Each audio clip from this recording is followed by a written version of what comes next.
আজকে হচ্ছে বছরের শেষ দিন, আর আজকে সারাদিন কি করব সেটাই তোমাদের সাথে শেয়ার করব। সকালে ঘুম থেকে উঠে এখানে ফ্রেশ হয়ে অনেকক্ষণ বারান্দায় বসেছিলাম, তারপর এখানে রুমটা ক্লিন করব। প্রত্যেকদিন সকালেই ঘুম থেকে উঠে দেখি রুমটা অনেক মেস হয়ে থাকে, আর এটা হচ্ছে আমার ইন্টার্নশিপ রিপোর্ট, যেটা আমি প্রিন্ট করে আনিয়েছি অনলাইনে। এটা আমার কয়েকদিন পরে জমা দিতে হবে, আর এর জন্য আমি এটা একদম সামনে রেখে দিয়েছি যাতে প্রত্যেক দিন আমার চোখে পড়ে। আর ভাবি এখানে আমার রুমটাও গুছিয়ে দিয়েছে, আর আমি এর মধ্যে শাওয়ার নিয়ে নিব, কারণ আজকে যেহেতু বছরের শেষ দিন, তো আজকে আমার বের হওয়ার প্ল্যান আছে আমার বান্ধবীর সাথে। কালকে ফেসবুকে স্ক্রল করতে করতে একটা ভালো পরিমাণে অফার দেখলাম, তো অফার দেখার সাথে সাথে আমি আমার বান্ধবীকে বললাম যে চলো আমরা এই অফারটা খেয়ে আসি। আর এটা হচ্ছে আমার ফ্রেন্ড সুজানা। আর অনেকেরই অনেকগুলো বেস্ট ফ্রেন্ড থাকে, অনেকগুলো ফ্রেন্ড থাকে, বাট আমার ফ্রেন্ড খুবই কম। আমার দুই একটা ফ্রেন্ডের মধ্যে সুজানাই হচ্ছে আমার বেস্ট ফ্রেন্ড। তো যাই হোক, আমরা চলে আসলাম লাডিডা রেস্টুরেন্টে। আর এই রেস্টুরেন্টে আমার আগে কখনোই আসা হয়নি, আর আমার সাথে সুজানার অনেক দিন পর দেখা হলো। লাস্ট দেখা হয়েছিল সুজানার কাবিনে, আর সুজানার কাবিনের একটা ব্লগও আমি শেয়ার করব সুন। তো যাই হোক, এখানে আমরা এই রেস্টুরেন্টে এসে অনেকগুলো ছবি তুললাম, আর আমরা অনেক দিন পর দেখা করেছি। প্রায় 10 বছরেরও বেশি সময় ধরে আমাদের ফ্রেন্ডশিপ, আর আমরা প্রত্যেক দিনই সারাক্ষণই কথা বলতে থাকি। এর জন্য আমাদের তেমন একটা কথাও ছিল না। তো আমরা দেখা করে জাস্ট খাবার অর্ডার করে এখানে ছবি তুলছিলাম আর ভিডিও করছিলাম।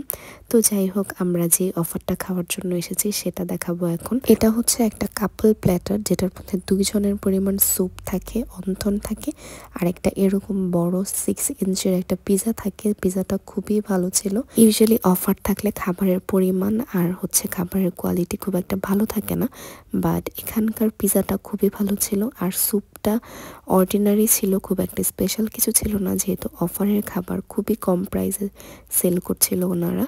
তো যাই হোক, স্যুপটা খেলাম, আর সাথে অন্থন ছিল। অন্থনটাও খুবই অ্যাভারেজ ছিল, বাট সবচেয়ে টপ নচ ছিল এখানকার পিজাটা। পিজাটা খুবই প্রিমিয়াম কোয়ালিটির ছিল। পিজা খেয়ে কেউ ধরতে পারবে না যে এটা একটা অফারের খাবার। আর পিজার সাথে 2 ধরনের সস প্রোভাইড করে, একটা হচ্ছে টমেটো কেচাপ আর একটা হচ্ছে ম্যায়োনিজ। তো খুব মজা মজা করে খাচ্ছিলাম। তারপরে মেইন ডিশ চলে আসলো, আর মেইন ডিশের মধ্যে ছিল 2 জনের পরিমাণ রাইস, ভেজিটেবল, একটা কারি ছিল, আর 4টা চিকেন ফ্রাই ছিল। এগুলো আসলে উইংস ছিল। তো যাই হোক, এখানে আমরা সব কিছু দিয়ে খুবই মজা মজা করে খাচ্ছিলাম।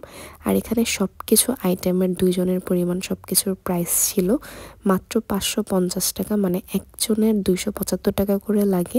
এটা খুবই রিজনেবল একটা অফার। তো আমরা খুব মজা মজা করে খেয়েছি। রেস্টুরেন্ট থেকে খাওয়া দাওয়া শেষ করে আমরা হাঁটতে হাঁটতে চলে আসলাম খানাপিনাতে।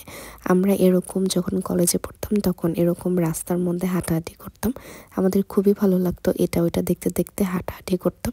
তো যাই হোক, এখানে খানাপিনাতে চলে আসলাম, আর খানাপিনাতে এসেই আমি একটা চা খাবো, কারণ এখানকার চাটা আমার খুবই ফেভারিট।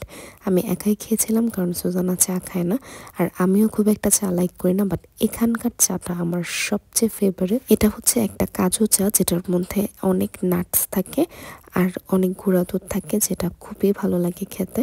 তো এখানে আমি শীতের দিনে এই চাটা বেশি লাইক করি। আমি ওই পাশে গেলে এই চাটা খেয়ে আসি। তো এখানে আমি মজা মজা করে চা খেলাম, আর আমার সাথে একটু সুজানাও টেস্ট করেছিল, ওর কাছে খুব একটা ভালো লাগেনি। তো এই তো, তারপর খাওয়া দাওয়া শেষ করে আমরা একটু ছবি টবি তুলে চলে আসলাম বাসায়। আর যেহেতু এখন শীতকাল, তো খুব তাড়াতাড়ি এরকম সন্ধ্যা হয়ে যায়। আর বাসায় এসে দেখলাম আমার রুমের সব লন্ডভন্ড অবস্থা, কারণ যাওয়ার সময় সব এলোমেলো করে রেখে গিয়েছিলাম, আর আমি সব এভাবে রেখেই ফ্রেশ হয়ে শুয়ে পড়েছি এই ড্রামাটা দেখতে দেখতে। So that was it for today. Thank you so much for watching. Take care, bye by.